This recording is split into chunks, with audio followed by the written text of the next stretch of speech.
Buenos días, profesor. Somos el grupo 6 y hoy vamos a hablar acerca de las sociedades mercantiles de la semana 6.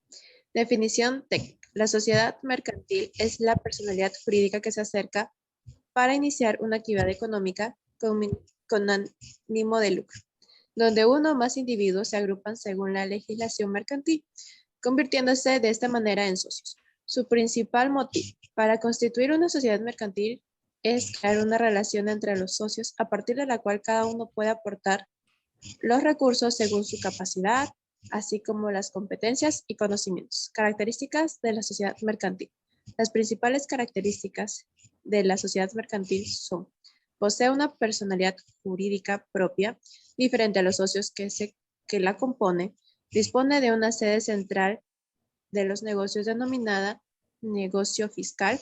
Este es el lugar respecto al cual se deben responder las obligaciones tributarias. Se les distingue mediante una denominación a razón social que es el nombre oficial de la empresa. Debe ser escrita en los registros correspondientes mediante escritura pública. Tipos de sociedades mercantiles en el mundo empresarial. Los tipos de sociedades pueden ser diversas, dependiendo de las organizaciones de la actividad económica, la relación entre los socios de responsabilidad, el riesgo asumido y el objeto social de la misma. Sociedad limitada, sociedad anónima, sociedad colectiva, sociedad comanditaria, sociedad laboral, sociedad cooperativa, agrupaciones de interés económico y sociedad de inversión colectiva. Ahora voy a hablar acerca de un ejemplo. Supongamos que un grupo de agricultores de una zona rural de Colombia dedicada al cultivo y comercialización de café deciden organizarse para, de una manera conjunta, negociar con sus clientes, realizar inversiones, adquirir financiamiento, entre otras decisiones comerciales. Entonces, estos agricultores deciden fundar una sociedad cooperativa donde existe igualdad de derecho y obligaciones. Así, la decisión debe ser tomada considerando un voto igualitario por cada miembro. Sociedades mercantiles. Sociedad mercantil de responsabilidad limitada. Tiene la capacidad y capital dividido por partes iguales, acumulables e indivisibles. Cuando con un mínimo de 1 o 2 socios o con un máximo de 20 socios. En caso de quiebra, responde con el mismo aporte. Su capital social está basado en su participación y se constituye en bienes dinerarios o no dinerarios. Le doy pase a mi siguiente compañero. Ahora hablaremos de la EIRL, la empresa individual de responsabilidad limitada. El titular de la EIRL siempre es una persona natural, es siempre comercial y también se podrá desarrollar operaciones civiles y comerciales. Esta EIRL es la más utilizada en empresarios que buscan iniciar un negocio. Es un tipo de organización donde cualquier persona natural puede llegar a adquirir y ser persona jurídica. La EIRL cuenta con un patrimonio propio distinto al del titular. El propietario de la EIRL responde a su patrimonio cuando estos aportes llegan a ser afectados. Una de sus ventajas es que inician su actividad mercantil. Ahora hablaré de la sociedad anónima. La sociedad anónima es una sociedad mercantil donde los socios adquieren una responsabilidad limitada al capital que han aportado. La mínima cantidad de socios en esta sociedad es de 1. La capital de la sociedad se divide en acciones. Los socios son accionistas de la empresa. Estas acciones pueden ser vendidas libremente en los mercados, siempre y cuando los accionistas hayan tomado la decisión de hacerlo. Su constitución se realiza mediante una escritura pública, según dicta el Código de Comercio, y debe ser inscrita en el régimen mercantil. Su nombre tiene que llevar las siglas S.A. Ahora hablaremos de la sociedad anónima abierta. La sociedad anónima abierta cuenta con una junta general de accionistas, directorio y gerencia. Para que una sociedad anónima sea considerada abierta, se debe tener en cuenta algunos aspectos. En primer lugar está la oferta pública primaria en acciones y debe tener más de 750 accionistas. También podemos rescatar en la sociedad anónima abierta en que los accionistas no responden personalmente a sus deudas sociales. En el siguiente punto está la sociedad anónima cerrada.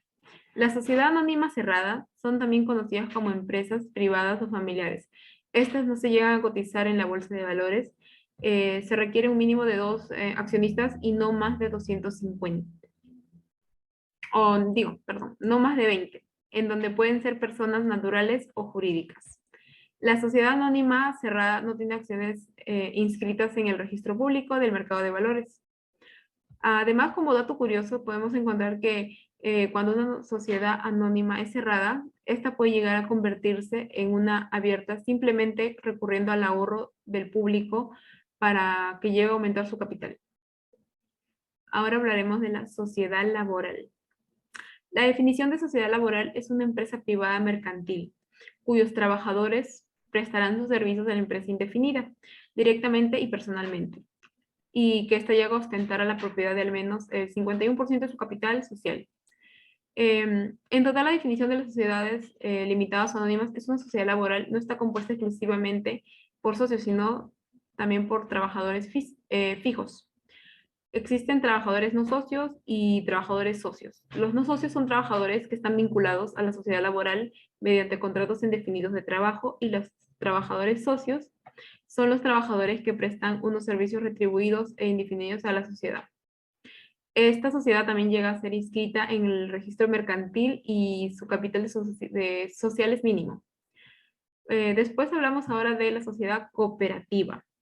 La sociedad cooperativa es una sociedad mercantil con intereses comunes entre un grupo de personas que tienden a satisfacer sus necesidades individuales y colectivas. En ellos se llegan a realizar actividades productivas de distribución y de consumo de bienes y servicios. La sociedad cooperativa se constituye por personas que se asocian a un régimen de adhesión libre y de baja voluntaria. Todo este poder se puede realizar actividades empresariales que llegan a satisfacer las aspiraciones sociales y mercantiles y económicas de cada persona. Ahora le daré paso a mi siguiente compañera. Sociedad colectiva.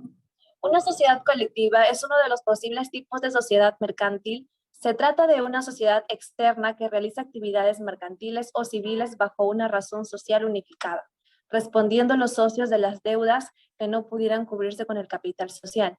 Sus características son: el número de socios es como mínimo 2 y no tiene un máximo. En la administración no se necesita la aprobación de los demás socios. Tiene un carácter personalista y lo agrupan bajo una razón social. En la sociedad predomina la confianza. La sociedad comanditaria. La sociedad comanditaria o sociedad en comandita es una sociedad de tipo personalista, es decir, que en esta se puede realizar a gusto propio, que se caracteriza por la coexistencia de socios colectivos que responden ilimitadamente de las deudas sociales y participan en la gestión de la sociedad, y socios comanditarios que no participan en la gestión y cuya responsabilidad se limita al capital comprometido con la comanditaria. Sus características son: sociedad de tipo colectivo con un mínimo de 2 socios, responden limitadamente a las deudas, permiten conseguir financiación externa pero sin tener que ceder o permitir la participación en la gestión de la sociedad. Las sociedades comanditarias pueden ser 2, como lo son las sociedades comanditarias simples, las cuales no están obligadas a auditar sus cuentas anuales ni a depositarlas en el registro comercial, salvo en el caso de que en la fecha de cierre del ejercicio todos sus socios colectivos sean sociedades nacionales extranjeras.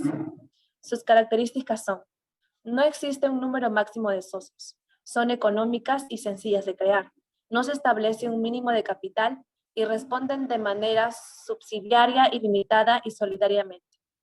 Luego está la sociedad comanditarias por acciones.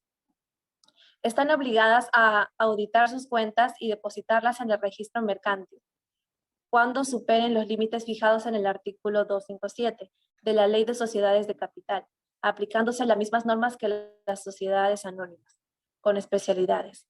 Las sociedades comanditarias por acciones están consideradas sociedades de capital. Sus características son: se requiere un mínimo de 2 socios. Capital social está dividido en acciones. La administración de la sociedad y responderá personalmente de las deudas sociales. Inscripción en el registro mercantil y publicación en el boletín oficial de registro. Luego tenemos lo que es la constitución de empresas en el Perú, la cual consiste en construir una empresa o sociedad, que es un proceso a través del cual una persona o grupo de personas registran su empresa ante el Estado para que éste les ofrezca los beneficios de ser formales. Se divide en 6 pasos, los cuales son: el paso número 1, búsqueda y reserva del nombre en la SUNAR. Luego está el paso 2, donde se realiza la minuta con un abogado. Incluye, de ser el caso, el voucher o inventario de los aportes. Paso número 3, el notario eleva escritura pública. Paso 4, la escritura se inscribe en el registro de personas jurídicas de los registros públicos. Paso 5, se tramita el RUC y permiso para emitir comprobantes de pago. Y por último está el paso número 6, que se realiza en el caso de otra actividad. Muchas gracias, profesor. Eso fue todo por nuestra parte.